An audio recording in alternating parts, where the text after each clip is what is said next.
conta que 52% dos brasileiros acham que Bolsonaro deveria ser preso. Outros 42% discordam de uma prisão do ex-presidente.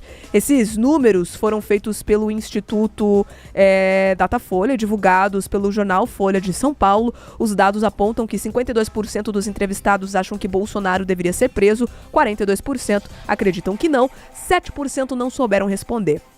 O Datafolha também perguntou aos brasileiros se eles achavam que Bolsonaro seria de fato preso por supostamente liderar uma trama golpista. O ex-presidente virou réu por tentativa de golpe de Estado no fim de março, depois de uma decisão unânime da primeira turma do STF. Para 52% dos entrevistados, Bolsonaro não vai ser preso. E para 41%, sim, ele vai ser preso. Outros 7% também não souberam responder. Ao comparar regiões, a base norte e centro-oeste apresenta um empate técnico, onde 47% acreditam que ele deveria ser preso, 45% dizem o contrário. Já na região sul, 49% dizem que o ex-presidente deveria permanecer livre, contra 46% que disseram querer sua prisão.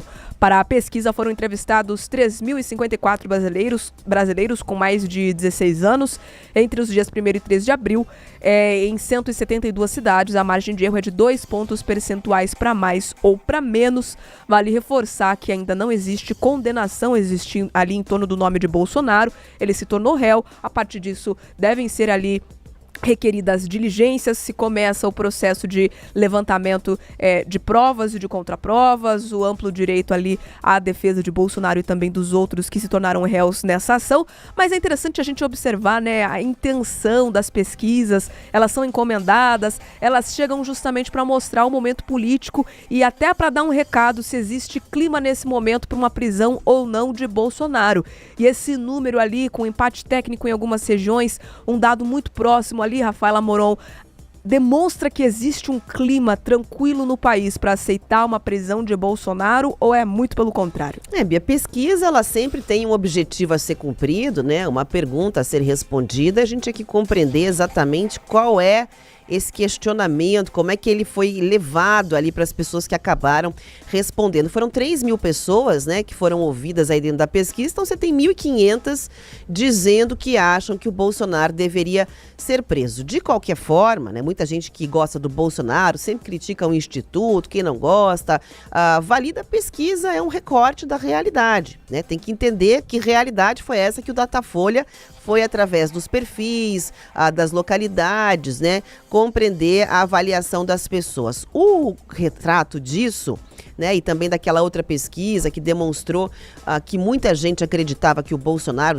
mais 60% não deveria sair, deveria abrir mão da sua candidatura em termos de eleições do ano que vem, mostra que um momento existe ali uma leitura que pode, como consequência, né, não vou entrar aqui em questionamento de pesquisa, mas como consequência, afetar a ideia da anistia, né? Tanto que ontem a gente encontrou aí mais capítulos relacionados, né, a essa movimentação. O ministro Gilmar Mendes do Supremo deu uma entrevista para a Globo News, em que ele disse que a anistia é consagração da impunidade. Tem que ficar atento aos movimentos. Então, é uma leitura dentro do judiciário, exatamente para a Câmara dos Deputados, para o campo político, né? Já a estratégia da direita também de apertar ali, né, ligar o turbo em cima do centrão, com a história do carômetro, de um constrangimento mesmo, né, desses nomes que fossem colocados. E ainda por cima, a cobrança direta em torno do Hugo Mota também não teria animado muito o centrão, que é quem vai ter a resolução até o momento, né, a se comprometer de maneira mais veemente. Mas as assinaturas vêm vindo. As assinaturas vão aos poucos, né, do que você tinha para domingo, para o que você tem hoje, ou até ontem à noite, já tinha de fato ali um número maior. 224, faltavam 30 e poucas. Isso, com uma distância muito pequena, né? São 257 necessários, então você vê que mesmo com críticas, com ajustes na estratégia, essas assinaturas estão vindo. E a grande pauta em torno de Bolsonaro, do que as pesquisas apontam, é a anistia, porque veja, a depender das consequências do que se apresenta como um futuro para a direita, para os envolvidos no 8 de janeiro, essa percepção, né, dos pesquisadores pode mudar. Então, É isso que a gente vai tentar compreender e ver se, de fato, a direita assegura esta semana, conforme tinha sido dito pelo ex-presidente Jair Bolsonaro, né? Essa questão das assinaturas para garantir o andamento e a velocidade em torno dessa pauta.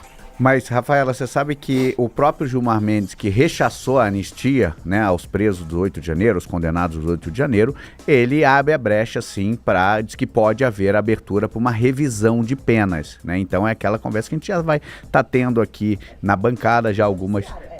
Fica com o judiciário, que ele quis dizer, né? Mas já há, pelo Sim. menos, uma ideia de discutir a questão da dosimetria das penas. Agora, sobre essa pesquisa do Datafolha, ela acompanha muito o perfil eleitoral, né? De como a gente está vendo a intenção de votos entre Lula e Bolsonaro. Você tem no Sul, por exemplo, que é mais predominante aí, eleitores simpatizantes de Jair Bolsonaro, dizendo que são contra a prisão do ex-presidente, enquanto lá no Norte e no Centro-Oeste você tem já ali um empate técnico.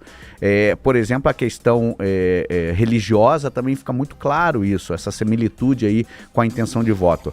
Você tem, junto aos católicos, que é o grupo majoritário no país, 55% apoiando a prisão dele, 39% contra, e aí esse cenário se inverte quando os entrevistados se declaram evangélicos, 54% rejeitam a prisão de Bolsonaro e 38% concordam.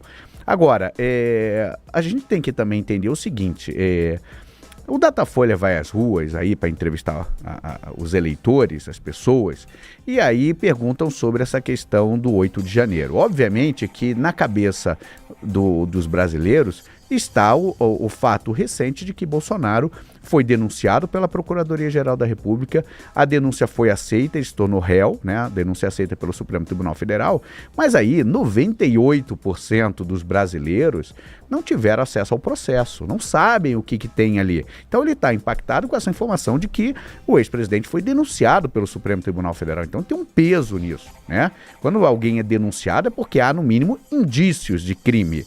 E é isso que está na cabeça do eleitor. Então, obviamente, que se perguntar para mim, independentemente de quem for, olha, teve uma pessoa que foi denunciada aqui, vai responder por crime no Supremo Tribunal Federal. Você quer que ele seja preso ou não? Quero.